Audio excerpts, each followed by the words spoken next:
भक्ती म्हणजे काय हे आधी प्रथम पाहिजे. देवाकडे जाण्यासाठी भक्ती हाच उपाय आहे. आणि ही भक्ती कशी असते आणि कशी करावी लागते ह्याचा अनुभव भक्तांना पहिला आला पाहिजे. आणि हा अनुभव जर नाही आला तर पंढरीला जाऊन माळ घालणे, मार्ग धरणे आणि देवाचं अध्ययन पूजन करणे किंवा अनेक साधना देवाच्या करणे हे भक्तीमध्ये उतरत नाही. ही भक्ती वेगळी आहे. आणि भक्ती म्हणजे काय तर स्वतःचा देहधर्म चोख ठेवणे आणि आपला स्वतःचा देहधर्म परमेश्वराला अर्पण करणे हा भक्तीचा पहिला पाया आहे. आणि ह्याच्या आधारे तुम्हाला तुकाराम महाराजांची ओवी सांगतो. शांती परते नाही सुख, तेरतेची दुःख, म्हणून या शांती धरा, उतराल पहिलं तिरा. आता शांती झाली पाहिजे. शांती म्हणजे व्यवहारातली शांती उपयोगाला येत नाही. परमात्माची शांती आपल्याला जाणता येत नाही.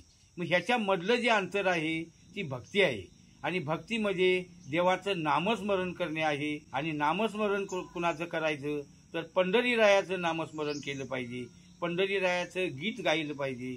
पंढरीरायाचं अभंग स्तुती केली पाहिजे. त्याची कीर्ती वर्णन केली पाहिजे. आणि त्या कीर्तीतूनच देव ओळखला पाहिजे. आणि त्या कीर्तीतून जर देव ओळखला तर आपण देवापर्यंत जाऊन पोहोचतो. कीर्ती देवाची म्हणजे काय, देवानं 10 अवतार घेतले. 10 अवतारात देवानं कार्य केले ही त्याची कीर्ती आहे.